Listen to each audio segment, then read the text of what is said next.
Good evening, ladies and gentlemen. This is going to be Harry. God, when you can't pronounce your own name correctly, you know everything's going down the shitter. This is going to be Harry Muppet. We are going to be casting Game 2 of Round 2 of the EMS Spring Cup in 2013. Now, the EMS is short for the ESL Major... God, I had it last time. Major Series, the ESL Major Series, shortened to EMS, and this is a clan-based cup, so it is going to be teams versus teams. And alright, here we are. Right now we're in the semi-final game, the very first semi-final I'm casting. Right now it is Team mousesports versus Team Complexity Gaming. Now this is round 2, game 2, and what that means is in round 1, Hope from Team mousesports faced off against Sasquatch from Team Complexity Gaming, and Hope won 2-0 in that best of 3 series. So that means that mousesports won round 1 of the semi-final series. Now we're in round 2, and the rounds work as a best of 3. So if mousesports wins this round, then they will win the entire semi-final, and mousesports will move on to the grand final. Now, in this game, representing Complexity Gaming, it is going to be QXC, our purple Terran player, and down the bottom right side of the map, we do have our green Terran player, LucifroN, and he is representing mousesports. That's right, I said this guy was representing Complexity Gaming. Yes, QXC is Complexity Gaming, LucifroN is mousesports. I don't know why I thought I screwed that up. I don't think I did, but sometimes weird things happen in my brain. Now, Game 1, LucifroN won, so he did an excellent job. He managed to beat QXC, and what that means is, if LucifroN wins this game, then he wins this series of games, 2-0, and that means he wins round 2, and that means that mousesports wins this semi-final with 2 rounds won and 0 rounds lost, which will be awesome because that will just be a clean sweep of every single game for mousesports, and it is up to QXC. It's now or never to make sure that that Complexity Gaming goes in and manages to do some damage before they get knocked out of the semi-final. If indeed they will get knocked out, if QXC wins the next 2 games, and then whoever Complexity Gaming sends up next manages to win round 3, then it will be Complexity Gaming going out and taking out, or not taking out, but moving up to the grand final. However, the odds are not with Complexity Gaming at this point. It's been all mousesports so far, and LucifroN is a very, very scary Terran player. He did some awesome job with Hellbats last game, and Hellbats, man, they're so beefy, they do so much damage. It is actually quite criminal to use a Hellbat on any other player. Even in a battle like this, I would say that using Hellbats constitutes a war crime, and I would not be surprised to see LucifroN put up before some sort of Supreme Court later on. Put up before, I don't know, who's in charge now? Varian, Prince, what's his face? I don't know. Who knows? Anyway, Hellbats are definitely a war crime, but he did use them, and he did win against QXC last game. And here we go, we've got 3 Marines, microing 2 Marines, and this is about as close as you get. And this guy, beautiful micro, moving this guy away and focusing down on the other one, but he's got more Marines coming out, and the reinforcements are just not enough for QXC. He cannot reinforce that fast, especially not when he's already building a starport. It's quite difficult, and he's building Hellions. I'm going to go ahead and say that you do require an armory to build Hellbats. I have no conclusive proof of that. It's been like a month or so since I've actually played a Terran game, because I am a Protoss player. Always have been and always will be, and I will only play those rotten Terran or those swarmy Zerg when I need XP to get up to level 90. Otherwise, I play Protoss all the time. But yeah, if I played Terran, I may discover how you actually build the Hellbats. I'm guessing you need an armory, but we will keep an eye on the production tab to see if that is the case. Now we've got 2 Marines in here. We've got this bunch running around. I'm not sure why they're not in the bunker, but maybe they all have claustrophobia. It's definitely a possibility with some of these guys. I mean, yeah, why not? Just why not? The possibilities are limitless. But there is an extremely high possibility that these Hellions will roast all these Marines. Actually, I don't know. Hellions versus Marines, equal numbers, Hellions will win. But those Marines do a bit of damage, man. They do damage. They do not do damage, if you know what I mean. Hellions are coming in. No Hellbats for either side at the moment. But we do have a starport coming down for LucifroN. He does have, I think, the superior Marine numbers at the moment. But with these guys coming down and with an attack coming out the front, he's still only got 2 Marines in this bunker. This bunker is not going to hold out. But he should be able to wipe out these forces, at least until they jump back in the medevac. Tries to do a bit of a dance to take that down. Doesn't quite work. The Hellions come in, go straight past the bunker. And here we go. The drones are all going to be wiped out. He's got to move the Marines, but the Marines are way out of position thanks to that drop action. And the Hellions is going in there doing an absolutely fantastic job. They managed to take out the supply depot before they were trapped. Otherwise, all these Hellions would have been lost. And that was a great attack there. Pushing the worker numbers for LucifroN down by a little bit. I think he lost like 5-6 workers there. Have a look at the Hellions. What do we got? 161. So yeah, very decent amount of kills there. And to add insult to injury, he is going to put down a Widow Mine in front of this base. Because, I mean, why the hell not? Just move it in there. And just go in there and just do something. And yeah, if you manage to damage the opponent's attack. And here we go. He's going to put the Marines down again. Going to wipe out a few of these guys.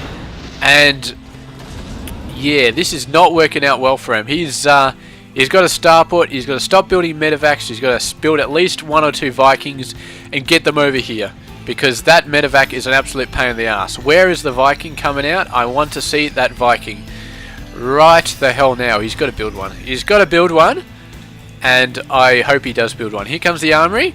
If Hellbats come out straight after this armory goes down, then we will have our answer. He's decided to build a missile turret again. A little bit late on that missile turret. We did manage to cancel it, so that's cool. He's getting a bunch of upgrades. Purple Terran player, he's getting tanks as well, but he's getting a whole lot of infantry upgrades as well. So it looks like these guys, it's going to be a very nice bit of game going on. You've got a bunch of medevacs and Marines up here. They're going to push in. 2 siege tanks, though, is going to shut this harassment down in quite a hurry. As soon as he gets hit by the siege tanks, there we go, there's one hit. These guys just got to get out of here. But of course, with QXC investing a lot of his defense in the tanks, he's going to be left wide open for a drop over here, and I would not be surprised if that is what LucifroN does. You can see he's moving over there, so he's almost certainly going to try a drop over here. The missile turrets managed to get up, so there shouldn't be much more offense up there. Just, you know, because... And here we go. Here's another 2 dropships coming over. Just going to go over there, get attacked from both sides, because why the hell not? And yeah, not much going on over here. There's no real aerial defenses there. But these guys coming over there, they're going to see it. He's going to move a bunch of Marines over there. Going to get some towers going up. He's going to get some towers over here too. He realizes the enemy has medevacs, and that is not good for him. But he's still got a bit of a window to get these guys in on the expansion. He is not taking it, however. And the Marines coming down, they just managed to get 1 Viking. So that was a very close play here. But overall, you have a look at the income. QXC is starting to pull ahead a little bit there. So he's doing an excellent job of keeping his worker count up. And yeah, I mean, this guy hasn't lost too many. He lost about 5 early on in the game. But I can only assume that these guys have been 100% building workers since then. And that is why that gap of 5 still exists, just because they're continuously building Marines and wasting a scan there. I don't know. I cannot honestly say if it was a waste to get rid of that Widow Mine. Probably wasn't a waste because, yeah. I mean, what other options do you have as a Terran player to get rid of those? It's either a Raven or a scan. You're going to need to kill it at some point, so you might as well use a scan. There's another Widow Mine out there. Going to be a little bit annoying over there. And really going for a Raven at this point of the game is a bit of a tech switch.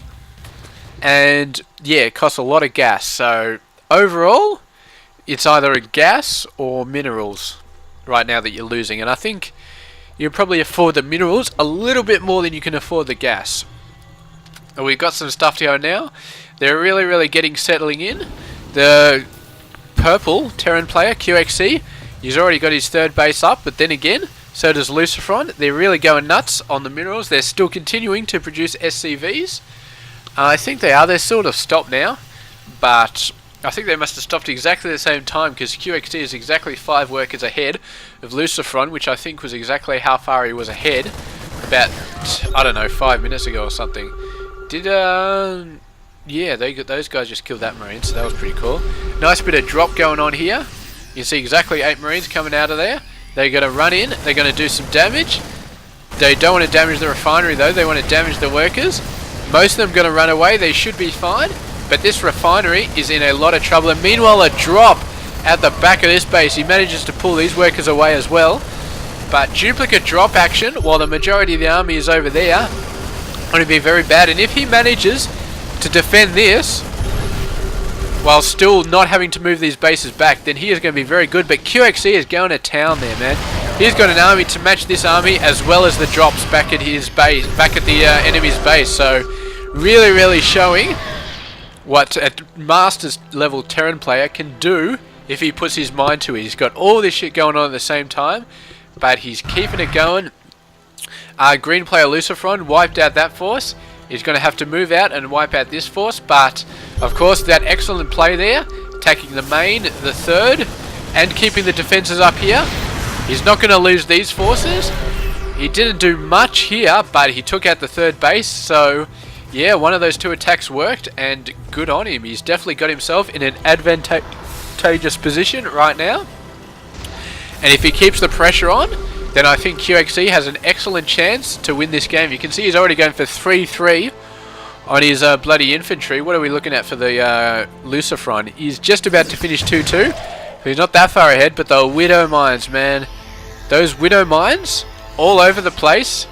Just, yeah, proving how much of a pain in the ass Widow Mines can be against another Terran player, because against Protoss, Zerg, they have got fairly easy, stable options for scouting, scouting invisible units. Terrans not so much. They got Ravens and they got Scans. Scans lose minerals, and Ravens are bloody expensive, and they're a bit out of the way in terms of tech options. So, yeah, not very good at all.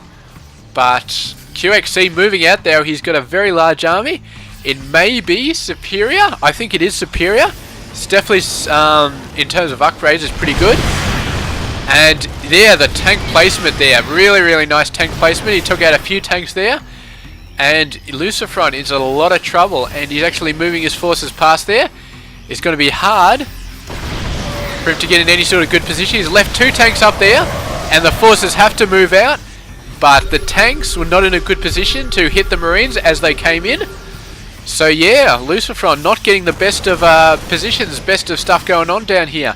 He needs to pull these forces into his tank line, but the scan going down there, no doubt, QXC is not wasting, but he's spamming a ton of scans to make sure he knows where those tanks are at all times, and he's making sure his Marines do not go in range of the tanks until he knows he has an overwhelming advantage.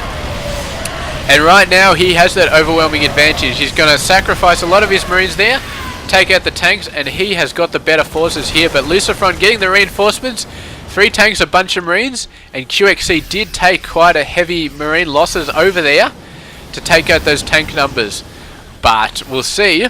We'll see if having the greater tank numbers is going to prove better for a player QXC. He's trying to do a bit of drop there, but intercepted over here by LucifroN. He's got the high ground advantage, but QXC has got some dropships on the high ground. I do not know if LucifroN has any Vikings that he can drive this away from. If he doesn't, he really should get them. 1 Marine is going to block this command center. He's just going to be a major pain in the ass. And the macro advantage that QXC has is really starting to come into play. You can see he's maxed out already after losing those forces. He's just got to keep pushing in now, keep doing the pressure. He's even getting vehicle weapons too right now. He is the tanks unsieging. He's going to push in with a strike force to try and snipe out some tanks. He got a couple of them, but I don't think he got enough. And QXC is going to, meanwhile, he's going to move on. He's going to start taking it to the main base. LucifroN rapidly moving all his forces over to try and consolidate his defenses there. He wants to save this base, save his expansion. But he's in a bit of trouble because QXC can just move around. And there we go. LucifroN has to go back and forward, back and forward. He's got his tanks spread out over both locations. But he really needs all his tanks in one position to really do the damage that he needs to do to those marine forces. If he had 7 tanks in one spot, he'd have a half-decent chance. With 3 tanks at either side, he's not going to be working well for him. You can see he's keeping on top of where QXC is moving though. He's really doing a good job. He's got all the tanks sieged up there, and this is going to be great. You can see the range of these tanks is just to the bottom of the ramp. So QXC, he cannot get the high ground without getting shelled, and this is exactly what LucifroN needs to do. Meanwhile, he's getting his 3rd base up there. He's getting a 4th base as well. QXC is also getting a 4th base. He is well on the head in terms of the workers now. LucifroN building workers off all of his command center. He knows he's behind. He knows he needs to catch up. And so far, he's just got the high ground advantage at all these places. But I think if QXC decides to push in, there's a very good chance that he would win. He doesn't have the high ground advantage though, and that is what's stopping him from going in, because the high ground advantage is really going to help out LucifroN, especially with the tanks up there. It's going to be very hard for him to get in to shell those tanks. The tanks have the defensive advantage. They're already sieged up, so they will always get the first hits off on that army. And I really think that QXC should just do a push down the middle. He doesn't have the disadvantage of the high ground over there. Just push in through the middle, take the hits, do the damage. You're at 200, you've got so many resources it's not even funny. But here he goes, he's got to do the push in on this 3rd base. He really wants to get that economy down. He's got the siege tanks up here, and the Marines were not ready. These green Marines from LucifroN were not ready for this push. They needed to be out here when the push was starting. They were over there, and by the time they came in here, these tanks had already sieged up, and it was far too late. He didn't lose as many units as he could have, but he lost that base, and that is going to be fairly huge. I don't know if he saved that many workers. Looks like he did save the majority of his workers. But meanwhile, now LucifroN is lost the high ground advantage, and QXC, he's going to leave probably a couple of tanks up there just to keep shelling stuff. Meanwhile, he move his forces around and probably hit the middle, I think. But I don't know. He's going to hit these medevacs actually. I thought maybe LucifroN was moving up to try and flank those forces, but now that QXC has moved back into the middle, it is not a good idea. He's going to have to sit back here and start doing a defensive advantage again. But I don't think in terms of army, any player really lost that much. LucifroN lost a bit. QXC lost a bit, but I think QXC can build up faster, so the advantage is still definitely in his court. And LucifroN moving up there, going to try and get a bit of advantage while he knows the tanks are unsieged. And the tanks in there, this is a huge tank army for LucifroN, but I don't know if they're in the best position. They had a slightly better marine force, and they managed to win that battle, I think. They whittled down a few tank numbers. They did great at this battle. They're just putting down some Marines right next to the tanks. That's a good job. But meanwhile, QXC, after losing that force, he goes straight in here. And the tanks all got moved out there, so there were none left to defend this position. And the Marines running in there doing a crap load of damage. He needs to get these tanks sieged up, push these guys away. That's exactly what he does. But now he is in a great danger of having a drop from these medevacs straight over to his main base. He knows that. He's moving out these guys over here. The medevacs come out, but they've got nothing in them. So they're just doing a bit of a scout and putting the tanks on this high ground. Really good job. But what we cannot forget right now is that LucifroN is on 3 bases. QXC is on 5. LucifroN is mining off 1 and barely mining off a 2nd. Meanwhile, QXC is fully mining off 3 bases. That is 3 bases versus 1 and a bit. So in the long term, LucifroN is going to go down. There is no doubt about it. Unless he can do something, unless he wipes out a crap load of workers with some drop action, unless he gets the best positioning on his tanks.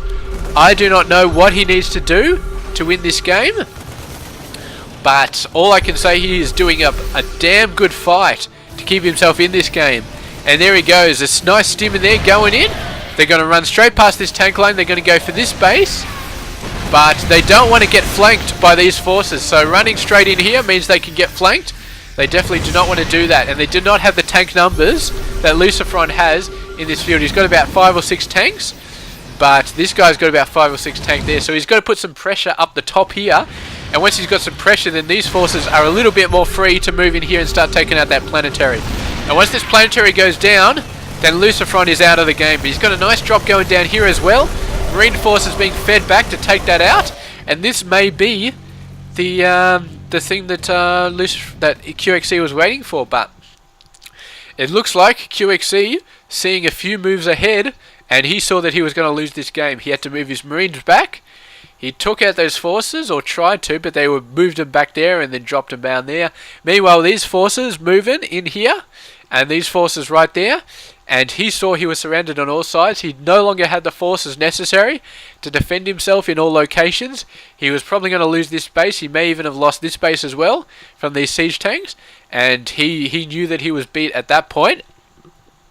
And I've got to say, man, the to and fro from the siege tanks and the Marines, that is just completely awesome. I've seen some games, Zerg versus Terran, where the siege tanks and the Marines back and fro is just insane, but I have not seen a TVT game with the same sort of action going on, and it really just is so awesome to see the tanks moving in and back and forward, and the siege tank range, man, really, it's like you're drawing imaginary boundaries on the battlefield, and you go a little bit too close and they will ruin your world. But when you make the push in there, you got to sacrifice some units, but you got to take some out as well, and it really is Starcraft 2 battle at its absolute finest. Tanks and Marines, excellent job there by both players. QXE, man, upgrades. He managed to get 3 weapons on his tanks, and I'm sure having the upgrade advantage on his mech helped him out quite a lot in this battle.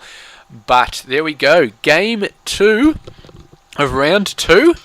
mousesports 1, round 1. They're in round 2. And it is going to go to an ace match. So mousesports, they're not at the grand final yet. They've still got to win this round, and QXE has turned the momentum around, and we may be seeing a round 3 game if QXE wins the next game, and that is going to be awesome. So I'm going to hope that QXE wins the next game, because I would love to see round 3. But we will see exactly what happens in the next game. We cannot count LucifroN out.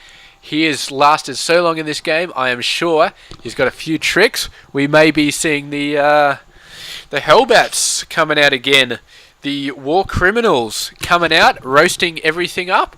And yeah, that may finish off game 3 and send mousesports into the grand finals. Although, I don't know, I personally think they should be disqualified from the entire tournament by using Hellbats on another player. Even in wartime, there should be rules. There should be you know, there's got to be some sort of conduct, some sort of thing where you say, no, I draw the line at Hellbats. I'll send tanks, I'll send Marines, but I won't send Hellbats, man. That is just too wrong. It's just too wrong. Not even winning the battle is worth using Hellbats, but we'll see what happens. And this has been xhairymuppet. I'll catch you guys in game 3 of round 2 of the EMS tournament, and I'll catch you guys there.